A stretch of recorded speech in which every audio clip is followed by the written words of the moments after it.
Starting a little early today. Hey, Daryl Dimer, welcome to the stream, man. How's your Saturday going?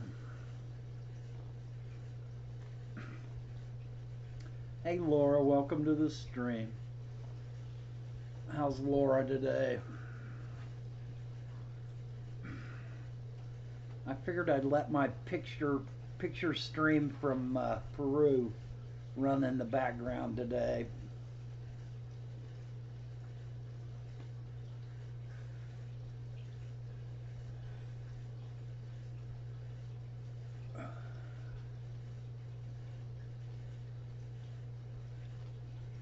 I don't really have a topic, but I figured we'd talk about Peru, about the Peru trip. I had an amazing, great time.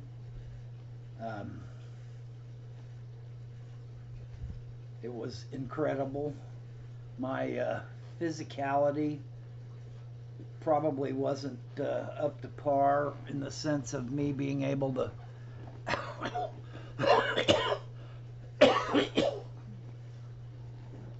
physically do all the things needed to catch fish.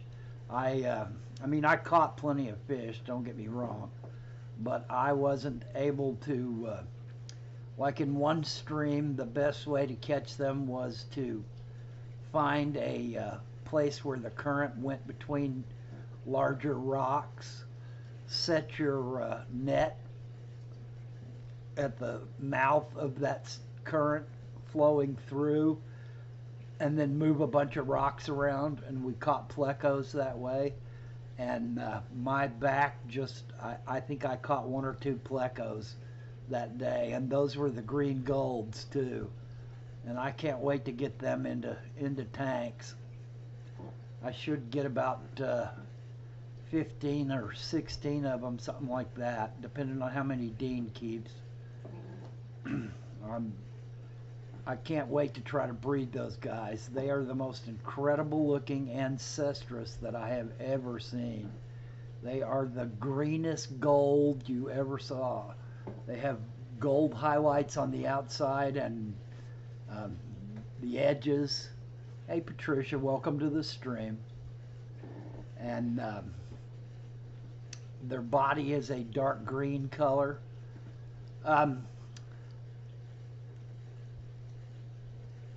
There is an independence holiday going on in Peru right now, and the Ministry of Fishes closed down for a solid week. So Michael won't be able to ship them out, get the paperwork to ship them out until probably the 6th or the 7th, and then they'll get shipped to Washington. I'm only getting one box. I couldn't afford to get more, but I should be getting 4 cichlids. I got 4 cichlids of a undescribed species. Nobody's really sure exactly what it is. The cichlid experts are arguing about what it is exactly. And I'm going to get, if they all survive the shipping, I'm going to get 1 large male, 2 smaller females, and a baby. Hey Joel, welcome to the stream, man. This cichlid, I had no intention of bringing cichlids back, but they're so beautiful that I couldn't help it. So my Peru rack changed up, and I ended up putting a 30-gallon on the top rack instead of my 20 and a 10 and whatever else would fit up there. So I've got the rack in the room set up, and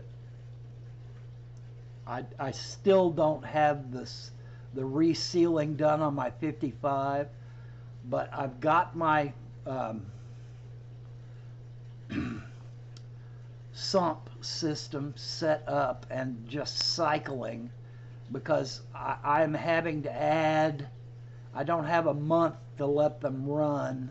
I thought Corey and Dean would keep them for a month and run them through their med cycle, but Dean said no, that as soon as they get them and get them into tanks, they're going to divvy them up and ship them straight to me, so I should get them on the 9th or something like that of next month. So I've got 12 something days. So I set the 30-gallon up, and I've been adding bacteria to it and feeding it slightly. And that will be for the 4 cichlids, the 3 larger ones and the baby, if they survive. And I hope they do, because I really want to get a breeding pair out of them. And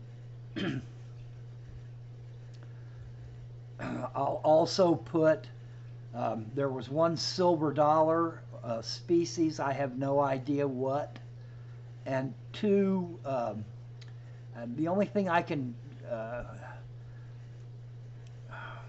they're like a bucktooth tetra, so they were in a tank that had hatchet fish in it, and they were cutting the hatchet fish in half and eating them. So I moved them. I had moved them to the little tank that had my cichlids in it, because the cichlids are big enough to knock them around and make them leave them alone. So I will probably put those 2 fish,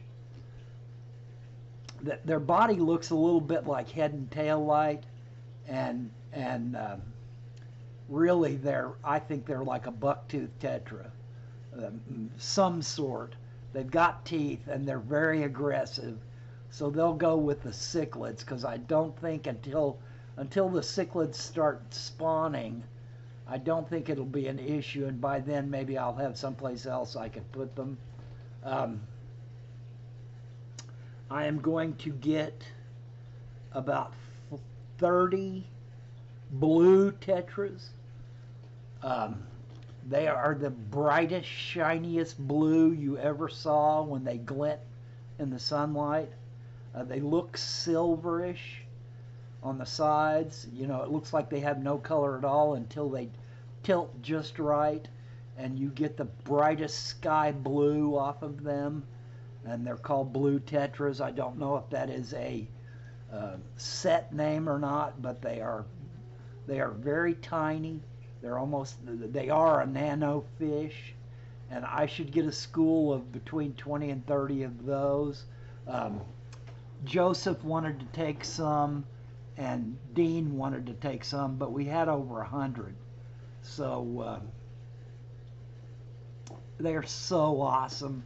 You won't believe these fish once I get them in tanks. I'll put out lots of videos of what they all look like and try my best to get some decent shots. And then there is a black belt cichlid, Nigra fascius cincus. They are in the photos. If you watch in the background here, eventually you'll see the tanks. And I also have I've probably got enough video left to do maybe 3 or 4 more videos. And the next one I'm going to do is on collecting. And then I'll do one on them and their tanks, and them and their... if you've noticed in the photo stream, we put them in buckets.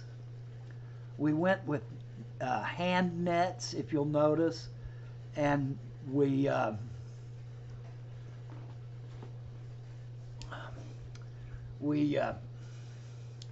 hand nets on long handles. And Felix was really good at, Felix was the guy that basically did everything, and Felix was really good at stabbing in front of the fish. You just have to wait until you saw fish, you know, till you saw tetras in the upper water, or you saw Corydoras or Ancestris in the lower water, down right on the bottom. A54 Punchy, welcome to the stream, man. I'm just rattling on about Peru. Felix, who's the guy in the blue sunglasses, if you notice the picture, and he's in a lot of the videos. He would stab in front, go all the way to the bottom, and pull back so quickly that the fish couldn't get away from him, that he would catch them. If he saw them, he would stab in front and pull back so quickly and go right to the bottom and then pull back so they couldn't get underneath his net. But I wasn't near as quick. My motor coordination is just not that great, and I wasn't able to quickly stab like he did with the net. I more or less had to go under. I would get behind him and go under and come up and pull him. And I caught a lot of tetras that way. I probably caught 50 or 60 tetras the whole time. And so my initial thoughts going down there were to catch loricard catfish,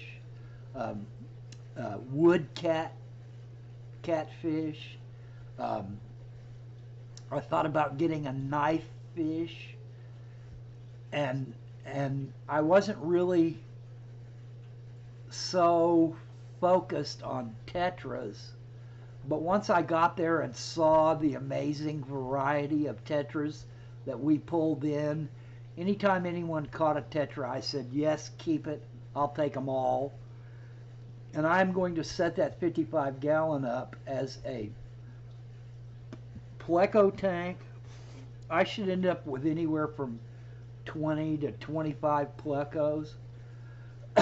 And most of them are all about 3 inches, 3.5 inches, something like that. And this is, of course, if that many survive and Dean doesn't decide he wants them. If Dean wants, then he can take whatever he wants. But if Dean doesn't want them all, and I kept saying, yes, keep the plecos, and yes, keep the tetras, all of them. And I ended up with a bunch of hatchet fish, although several got killed by the other tetras, the aggressive tetras, and by the silver dollar that was in the tank too. The problem is that the fish could get from tank to tank.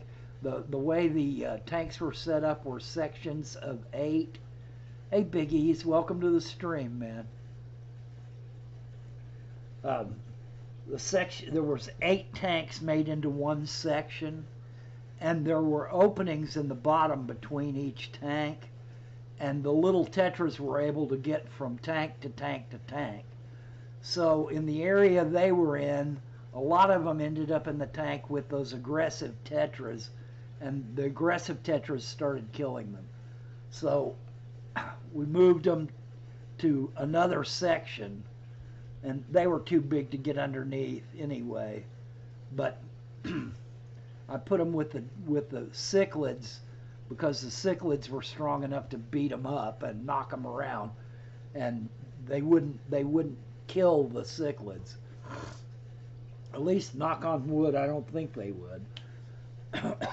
You never know with a silver dollar. Those things are almost as vicious as piranha sometimes.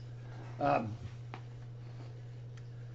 got, like I said, black belt cichlids, which are kind of a greenish hue on a penguin looking cichlid.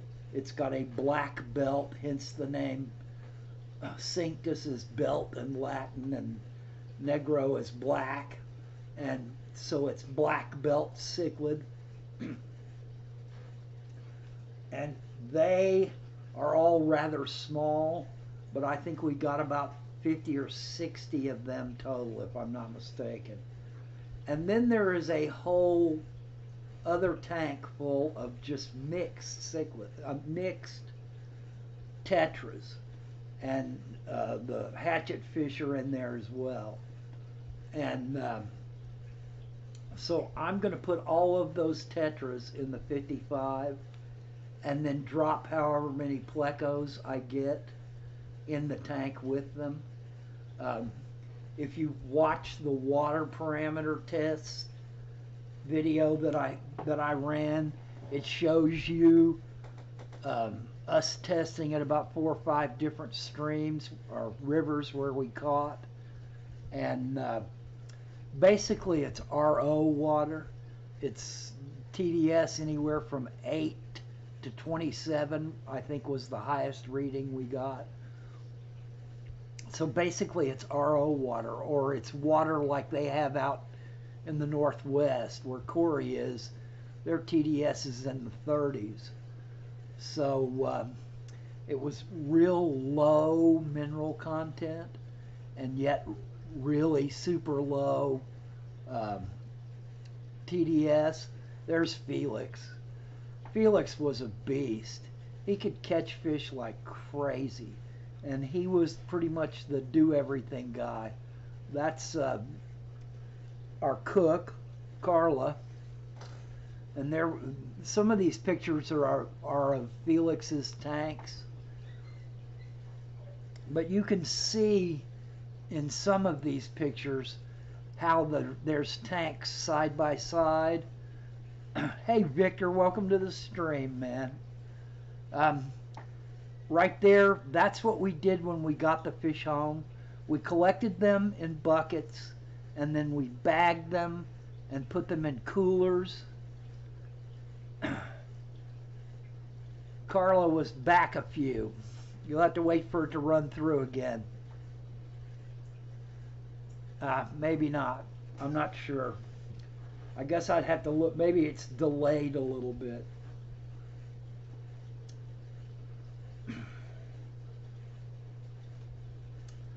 We would bag them up, you know, pitch out what we didn't want or what was dead or what looked wounded.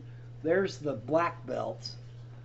The picture's not very clear, but that is pictures of black belts. Dean got a ton. These are Corey White's mini eye right there, and he probably got 50. There's my cichlid. It's not a very clear picture. I was obviously moving, but we would bag them up, then box them up into coolers. Then we'd come back to base or to the next location where we were collecting, because sometimes we'd stop 3 or 4 times in a day at different locations and collect. And they had 4 coolers, and usually we filled up 3 of them with bags of fish. Then we would bring them home, add a little salt to one of those pans, and use the well water from the well at the camp and fill them up about halfway or a third of the way, and a teaspoon of salt, tablespoon of salt in them. And then we would change the water the next day, re-add salt, and that would help them kick off a lot of the parasitic creatures that were on them from being in the wild. And then after two and a half days of that, instead of water changing them, we would dump them into nets and put them in the tanks, the holding tanks. And the holding tanks were like 10 gallons each, or maybe, I don't know, maybe 12, 14, something like that. It was basically 4 sides, and then it was divided up. They had split it up. There's one of the hatchet fish, and I think I've still got about 3 or 4 of those. So maybe I have enough for a breeding population, I'm not sure. I don't know what species they are. Most of this stuff, I have no idea what species they are. Most of this stuff that I'm going to be getting has not been classified. It's not undiscovered.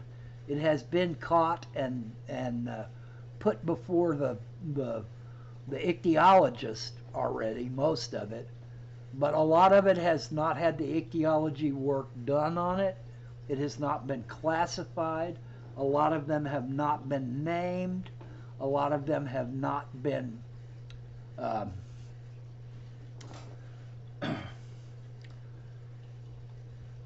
well, they just basically haven't had the ichthyology work done on them yet. And until that's done, a species is considered undescribed. So none of this stuff is in the hobby except the Quarry White's mini-eye. I don't know, maybe the black belt tetras are in the hobby as well. But not very much. There's a little wood cat. I think Dean is going to keep the wood cats. And I know Robert's getting a wolffish. I don't know whether I should be saying that or not, but he is. There was an incredible amount of insect life, plant life. The plants were just amazing. And of course, my wife's a botanist. One of her degrees is in botany. So I took an awful lot of plant pictures. A great many of these pictures are me trying to single out one species of plant for her to look at. These pictures right here, and some of them are pretty blurry. They came from the location where we got the blue tetras. There were also some panda tetras in the same stream that had white sides on them, but they were so frail that almost everyone we caught and tried to keep died. In fact, I think they all did die. So some of the species are pretty frail, and you'd almost have to catch them in a cup to keep from damaging them enough to kill them, or you would have to have a large holding tank with plenty of fresh aerated water to keep them alive. So I don't think any of those white-sided panda tetras came back. Maybe there is some and I just don't realize it, but that flower right there, the reason I took that picture was because there was an Amazon hummingbird taking nectar from it, and by the time I raised my camera and took the shot, the hummingbird was gone. But it was huge. It was kind of a really dark emerald color and brownish. And hey, Steve Salty Shrimpery, welcome to the stream. And I was amazed by how large that hummingbird was. That's probably the largest hummingbird I've ever seen. I got some pictures of vociferous Amazon jays. There's some of the butterflies. At that location, when I was down doing my water test, and the bank was so steep I couldn't get my camera pointed downward enough, so I just stuck it in a limb and let it hang there, shooting over the top of my head. They saw the blue morph butterfly getting drinks from the stream when they were up on the bridge, and those blue morph butterflies were so beautiful.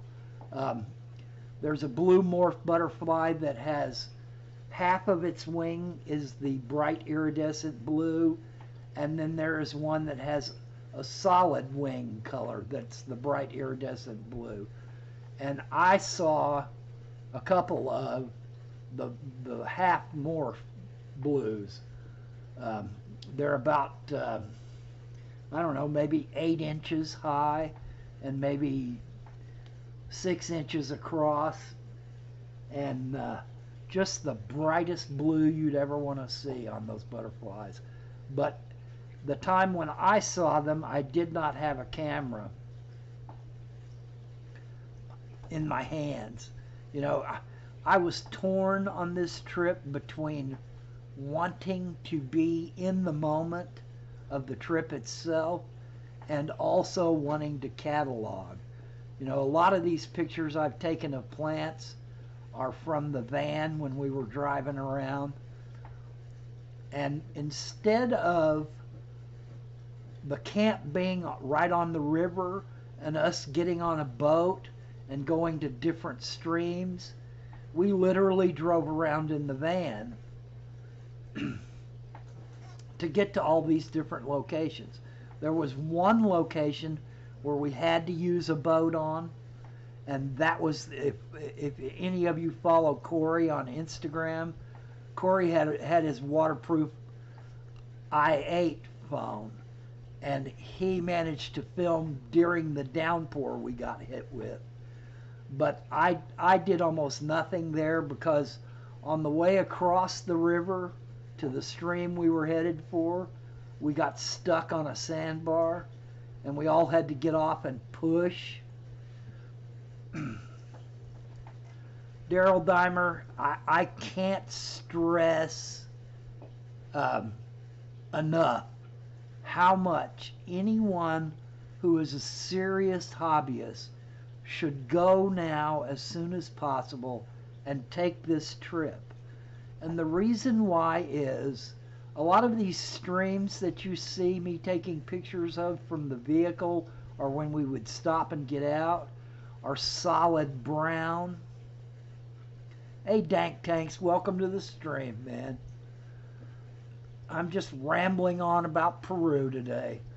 A lot of the streams are polluted by the gold mining that goes on, and the fish are gone. They're just not in the streams anymore. I mean, some of the really hardy, larger species may still survive in those streams, but turtles and alligators were always... Yeah, Laura, we got super soaked. Hey, Corona Ken, welcome to the stream, man.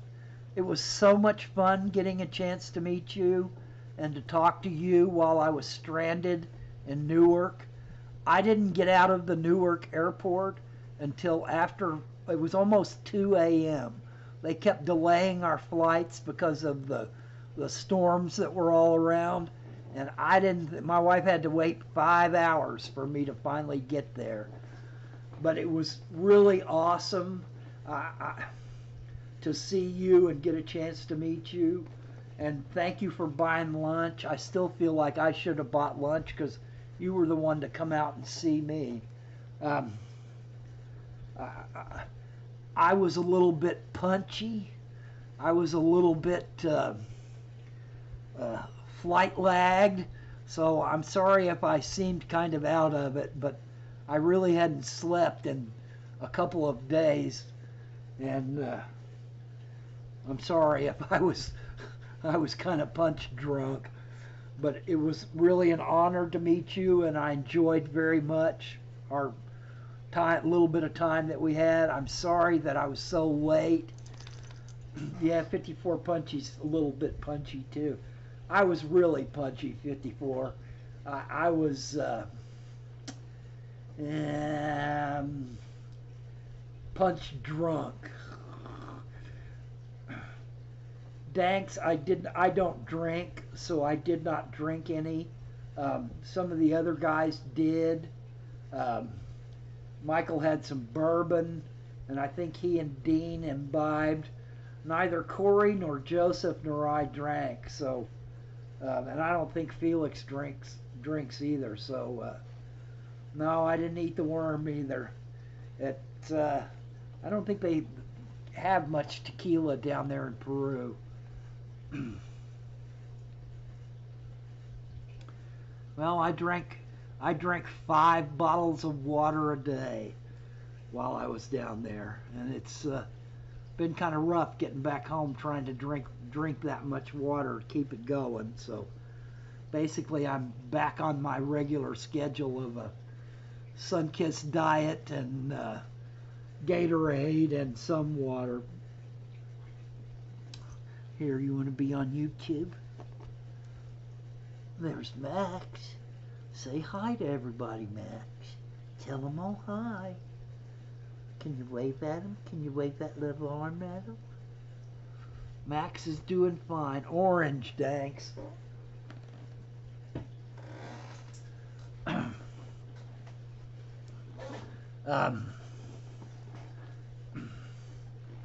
What was the scariest moment? High up or bad roads, etc., etc.? My personal scariest moment was when we were going to 10,000 feet. There's a little town up at 10,000 feet that's Quechuan or Inca people, you know, the descendants of the Incas, who basically live a very primitive lifestyle, and they had a little town up on top of one of the mountain tops, and it was at 10,000 foot, and we were going along, and it was getting harder and harder for me to breathe, and I didn't bring any altitude sickness medicine with me because I really didn't think we were going to go do it. But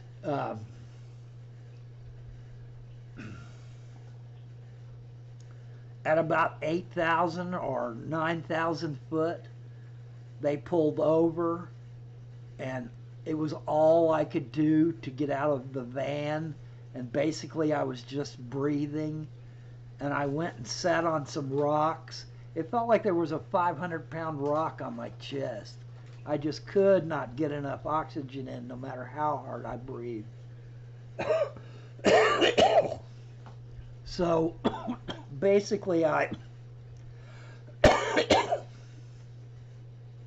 told them to leave me there, and Dean gave me another high altitude sickness pill, and they were probably gone about 3 hours or 2.5 hours. They went up to the town and did their shopping, and then came back down and got me. And basically by the time they had come back down to get me, I was doing better. I still couldn't breathe very well, but I was doing a lot better. And that was the scariest moment for me. There were a couple of times, I haven't run the video yet. I'm not sure exactly how I'm going to get around to doing it, but there is one point after we pushed the boat off the sandbar. I was exhausted, and and so I was just basically resting. Felix went ahead along the stream and was using the machete to cut a path so we could get through there without too much trouble. And if you listen closely, when Michael, hey Flynn, welcome to the stream. When Joseph is doing the water test that he did for me, you can hear Felix in the background chopping his way through the brush with the machete. And that was that stream, the same place where Corey got his video of us getting poured on. And I went in after a while, after I had rested a little bit. I thought, okay, maybe I can make it now. I went in a ways to where they had crossed over the stream, and I could see how muddy it was. If you look closely at that video, some of these pictures, I even took pictures at the stream because I ended up sitting in one place for so long. I was wearing my little shoes that I got, my river shoes. Most everybody wore belts. I mean boots, not belts. Most everyone wore boots, but I was still wearing those river shoes because it was easier for me to balance on rocks and stuff in those shoes than in boots. But I tried to cross that stream where they did, and I went up to my knees in mud, and it was almost impossible for me to get out. I had my camera bag. Everybody else had left their stuff in the van, And I was the one that brought my camera bag because I wanted to get that water test video. And I wanted to take pictures because I knew I hadn't taken quite enough video or pictures. So I went to my knees in that mud I slipped off of a log and went straight down with both feet and went to my knees in the mud. And it was so hard for me to pull my feet out that I was exhausted again once. I managed to get across, but I could look ahead and see how muddy it was still up ahead. Dean said eventually it turned into sand, but that right then it was, quite a bit of it was just straight mud. And I was so exhausted that I just crawled back up on the other bank, and I managed to jump across this time. And I just crawled up on the other bank and sat there till I had caught my wind again, and took a lot of video and pictures from the log I was sitting on. And then I could see the rain clouds were coming. And I thought, gee, I don't want to be stuck here where I might get stuck when it starts pouring. And so I bagged up all my stuff and put my rain cover on my camera bag, and I marched back down to the boat, and I sat on the boat and waited for the guys to come back. And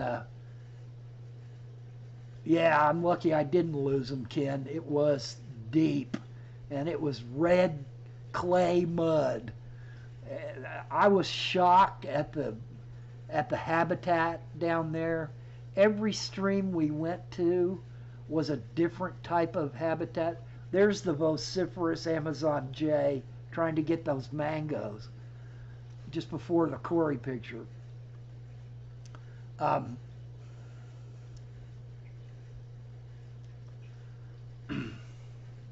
I lost my train of thought now.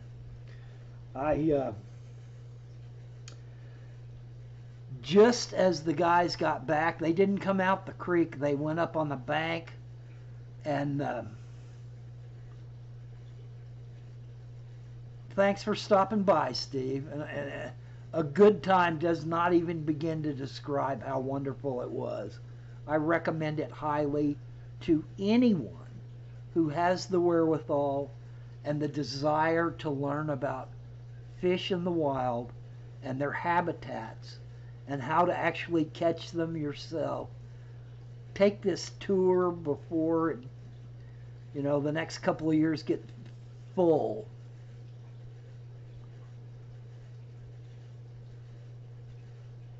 Yeah, we didn't seine very much.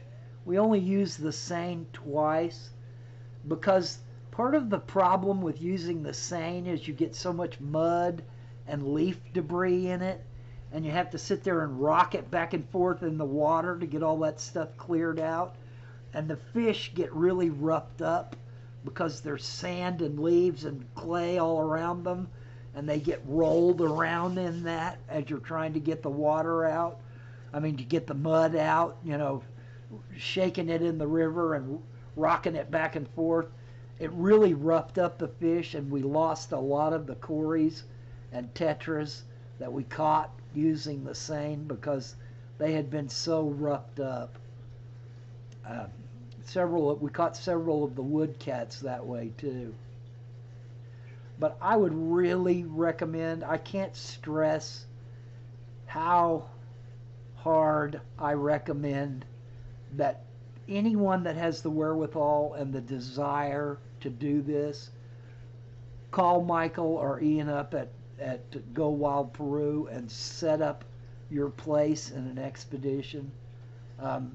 They only do so many expeditions a year because they don't want to overfish the locales that they go to.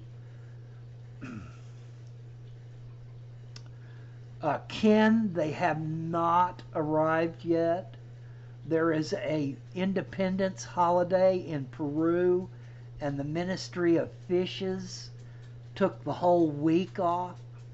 So Michael can't get the paperwork until that's over with. So it's probably going to be the 7th or the 8th before they're shipped to the United States, and they are going to Dean and Corey because they have enough space to put all that stuff in tanks.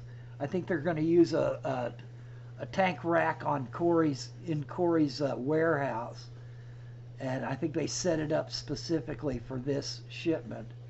And I think it was a total of 6 boxes. That's what Michael and Felix guessed it at, was 6 boxes. And of that, I'm only going to get 1, but that 1 will cost about $250 to pick up from the airport. And then I'll have to pay Dean and Corey for shipping it to me, so it's probably going to be another $100 that I'll have to pay shipping. And so I'm looking at the 10th or the 11th or the 12th before I get the fish actually, and that's if nothing goes wrong, and if they survive. You know, they're going to have to survive the shipping, the wait at the airport. They're going to have to survive being put into tanks and then being fished back out and put into bags again and then boxed up and shipped to me. So there's a possibility of a great amount of loss. Any of us that watch Dean's video on Corey's channel saw how many fish came in dead, but that was from Iquitos, and it was more large river fishing that they did from a boat. You know, you all get on a boat and you go up and down the rivers and stop at locations and fish. And Dean said he really didn't like how they did the shipping. So maybe Felix this time will bag them in such a way as to keep them from dying or killing each other.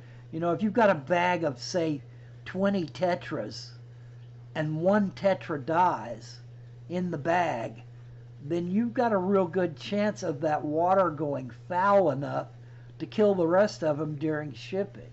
You know, so it's possible to lose them all in a bag just because of several other deaths in the bag. And I'm not sure how quick the shipping is. Yeah, that is what I said. But I am so looking forward to getting those fish. Like I said, I had to go buy a 30-gallon tank.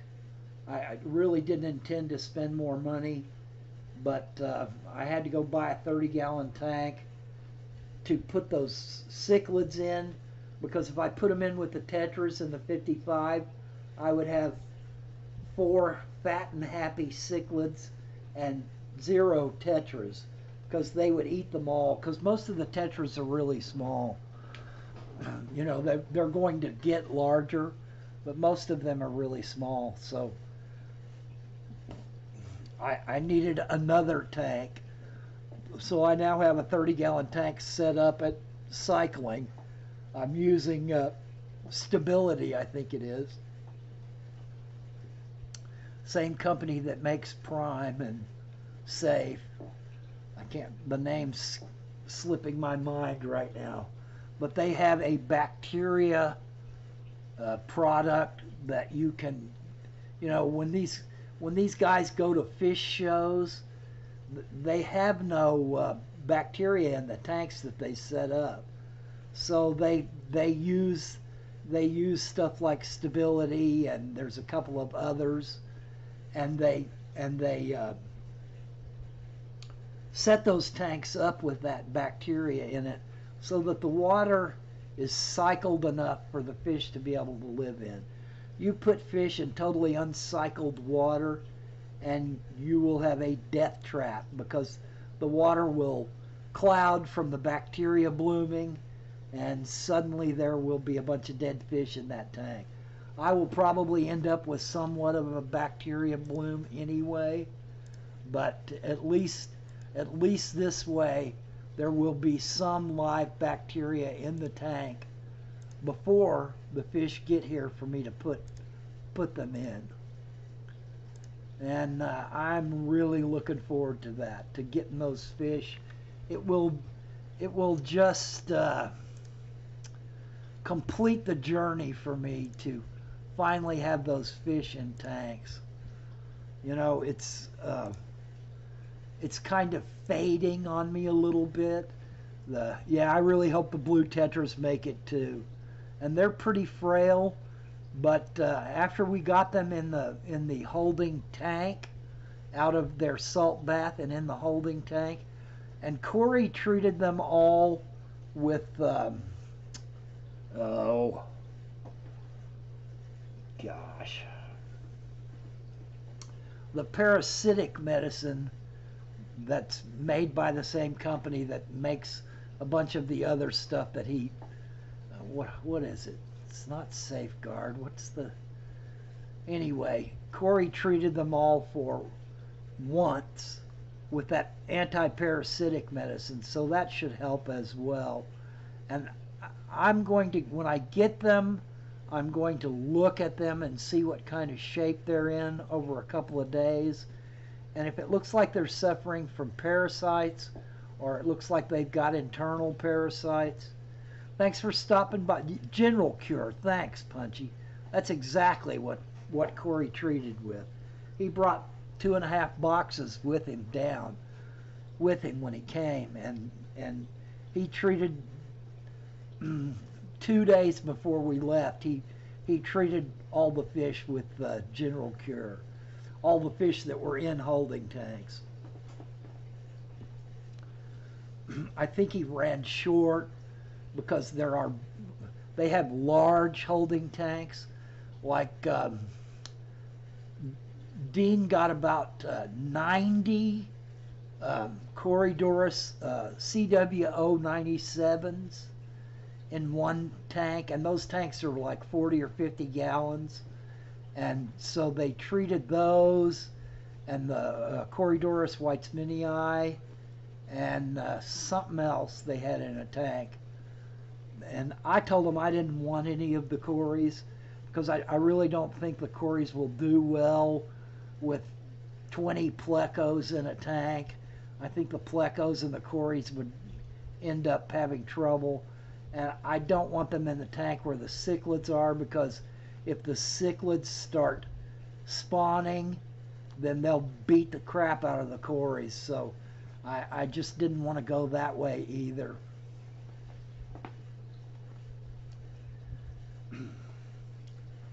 But I'm basically monopolizing the live stream, just rattling on endlessly about Peru. I mean, I want to rattle on endlessly about it. In my videos, I talk about how unspoiled the country is, but it was really amazing to me, all the trash we would find at places. The people just basically threw their trash down. The rodent tasted a little bit gamey and a little bit stringy, but Carlo made such an excellent sauce to go with it. The sauce was to die for. And I was eating a lot of rice because Montezuma's revenge hit me about the 3rd or 4th day. And I was pretty miserable. And everybody said, eat lots of rice, it'll bind you up. And I took my ciprofloxacin. I say I took my ciprofloxacin. I don't know what happened to my bottle of ciprofloxacin. It wasn't in my bag. Somewhere along the line it either fell out, or I set it somewhere doing something else and left it behind. Corey loaned me one of his, but Michael had lots because he knew people were going to need it, so he had stocked up on prescriptions of it, and he gave me enough to get me through and paid Corey back the one that he gave me, because it hit Corey about a day later as well, so Corey needed all of his. I think we were the only two that really got hit. If Dean or Joseph got hit, they didn't say anything about it. And I think it was as much to do with the really stark change in the food, you know, the type of food that I was eating. I was eating fruit down there. I was eating a lot of things that I normally don't eat a lot of, rice and veggies. Oh, and the avocados. I despise avocados, but the first night we were there, Michael served us filet mignon, fresh filet mignon, ceviche, which is basically fish cooked in lime juice. You know, except they don't really have limes there. They've got what they call a limon, and it's basically like the key limes in Florida are a lot like it. It tastes kind of lemonish and kind of limeish.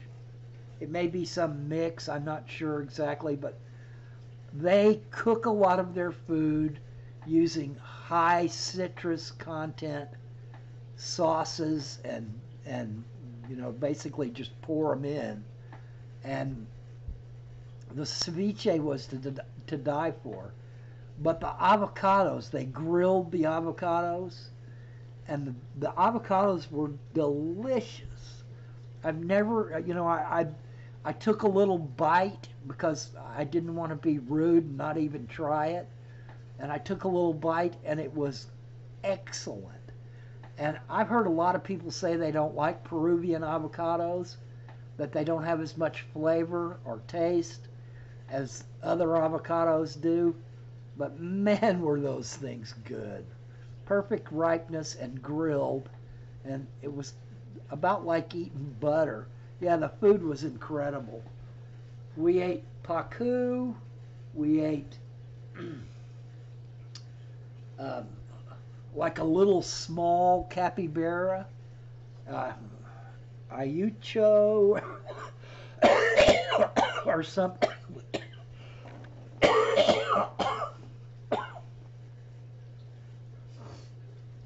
And that stuff is a delicacy down there because it's so rare and they so rarely get it. So we were eating delicacies. I couldn't eat all mine. It was really chewy. And of course I have no teeth, so it's kind of hard to chew stuff that's really chewy. So I ate as much of it as I could. I probably ate about half of it. And then I gave it to Joseph, and Joseph finished it off. It had a lot of little bones in it, you know, ribs and stuff. And we ate alpaca, and alpaca was, again, gamey, but delicious because of the soft sauce that Carla made to go with it. The last night, Carla made this barbecue chicken, Peruvian barbecue chicken, and it marinated overnight in a red pepper sauce, ahi. They call peppers ahi down there. And it marinated in a red ahi sauce, which I'm not sure. It may have had ricotta peppers in it. I'm not sure what was in it because I didn't watch her make it. And then to cook it, she put a yellow ahi sauce on it. And that chicken was just finger-licking good. The Colonel needs to get that recipe because people would go absolutely nuts over that flavor. It was delicious. And supposedly one of the hottest peppers they have down there are the ricotta or ricotta. I can't remember how I'm supposed to pronounce it exactly. It looks like a little apple. It's almost like a green pepper, but it's red and it's smaller and it's apple shaped. And evidently they're really hot depending on how you cook them. Down there they boil them in water with salt in it. They pour that out. They boil them with water with sugar in it. They pour that out. Then they boil them again with salt in it. And supposedly that pulls a lot of the heat out of it. But I ate a ton of that and a ton of the table hot sauce they had down there, neither of which were very hot, really. And I kept teasing them about it wasn't hot enough, so towards the end of our stay, they went to the store and they brought back bird's eye peppers. And they were little teeny round peppers, bright red, and they were hot. Not as hot as a habanero, but close, really close.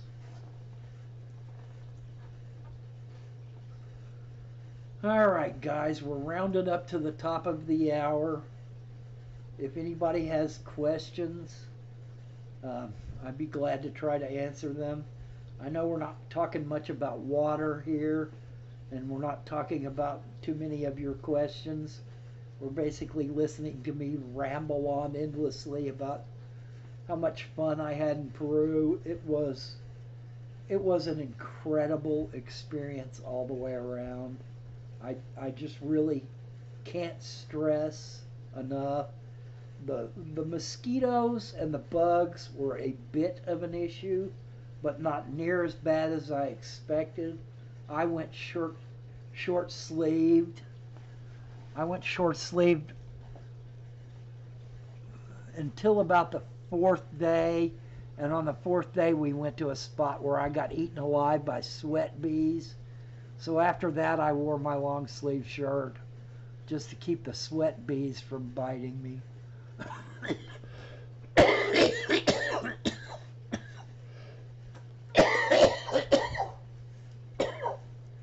Excuse me. But I really think that anyone, I mean, I probably sunk between $4,000 and $5,000 in this trip, between shots, gear, plane tickets, the cost of the expedition, and money that I spent down there, and now I'm spending more money when I got back home. But I think that anyone that can get decent plane tickets, hold them under $1,500 or $1,600, and pay the $1,000 or $15. The flight to Peru was 7 hours in the air, and I think it was 6 going down and 7 coming back. But I think part of that was the time change as well, and it was a pain in the butt. I sat in airports and on airplanes for way too long, and that's probably the worst part of getting there, is dealing with the flights and the delays. Every flight I took on the way home was delayed. My flight stopped in Cusco. From Puerto Maldonado, I flew to Cusco. We were delayed an hour and 15 minutes in Cusco. And then I flew to Lima, Peru, and we were delayed there. We were delayed enough that I couldn't get to the all alpaca shop in downtown Lima. The airport's probably an hour and 15 minutes away from downtown. It's way up in the boonies. And I was supposed to arrive in Lima at 5 o'clock-ish, and it ended up being 6:45 before I deplaned and got into and all alpaca on a Sunday. It was a Sunday that I got there. And on a Sunday, they close at 7 o'clock at night. So there was no way I could go get my wife's. I got her a bunch of alpaca yarn, but it wasn't the thick kind of yarn that she wanted. Would I do it again? In a heartbeat. I'd go tomorrow if I could afford to do it. I don't think that I'll ever be able to afford to do anything like this again. This was my bucket list trip. My wife wants to go to Tahiti. That's her bucket list trip.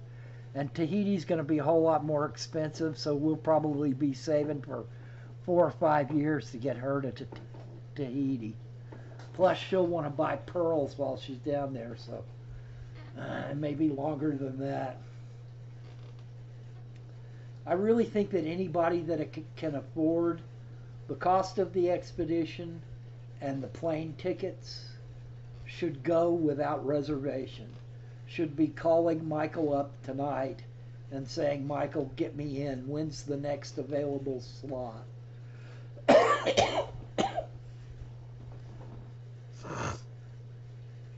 Because it is that incredible. It is that mind-blowing. It is that much learning. You know, I've been keeping fish for a lot of years, going on 50 years, and I never had a clue what the actual habitat where some of these fish come from was like. I have a completely different paradigm now for how I think about setting up these tanks for these Peruvian fish. It's nothing like I would have thought to set them up before. The water flow is so much stronger than I would have believed. In several locations, it was basically 500 different sizes of round rocks. It was just basically a rock garden, and that's where the fish lived, was on and around all those rocks, eating offwitch and insects and whatever they could find. And so my whole idea of what a tank habitat should look like, you know, a piece of driftwood, the sloping substrate and plants in the back, and, you know, well placed, the the rule of thirds, all that stuff, that's nothing like what it's like in the habitat that these fish lived in. And now I've done the water testing in different locations to see what they were actually living in, and I have a completely different picture of what these tanks need to look like when they're set up for these fish that come. It's stunning, the difference. This pictures that you're looking at right this second, look how brown that water is. Those rivers have had gold mining dumped into them, the offfall and the you know, they basically spray water into hillsides until they get the gold out, and all that clay and mud and dirt ends up in the rivers, clogging them up. And I'm going to have to do a video about the gold mining in Peru and the destruction of the habitats. You could drive down the road and see which streams, which rivers were totally destroyed and which were perfectly fine like they were before.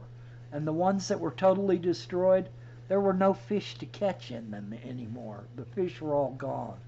Either they had fled or they had died when that gold mining stuff got into the water.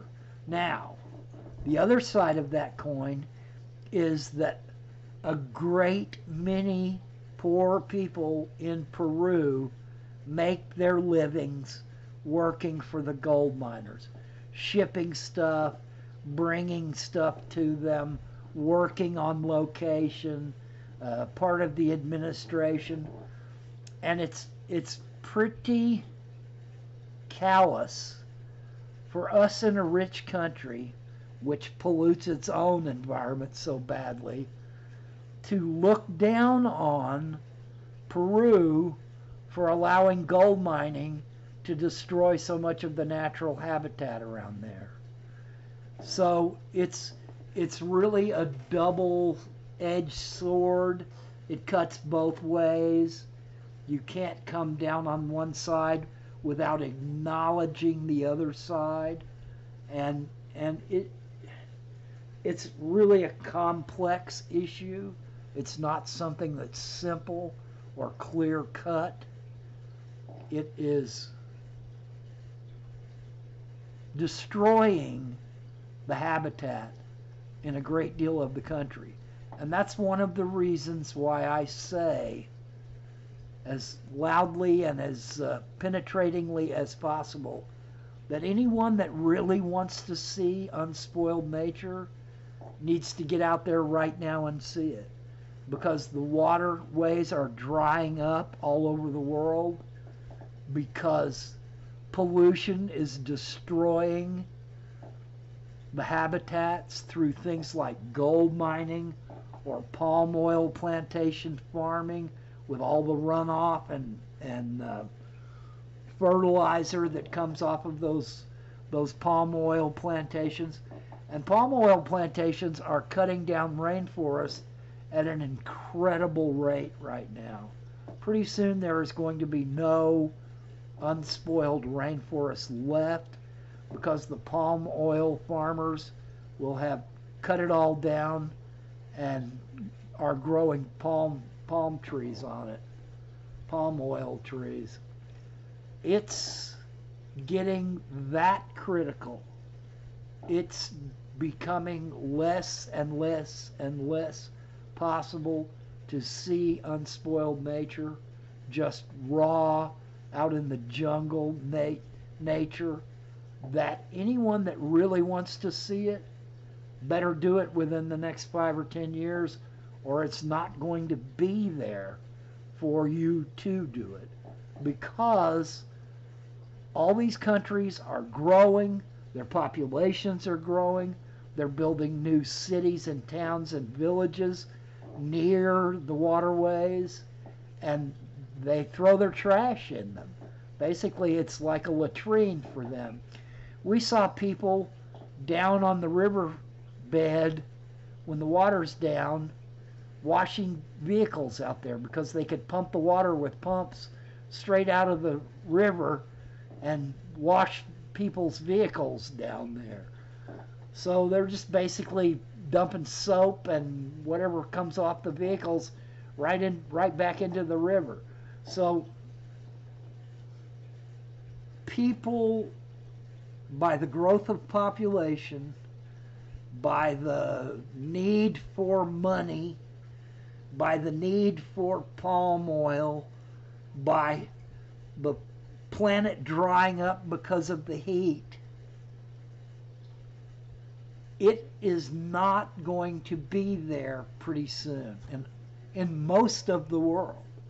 And if you really feel strongly about it and really want to get out there and see it and experience it before it's gone, you better do it pretty quick, because nothing is stopping the onslaught of the environment anywhere. It's just going down.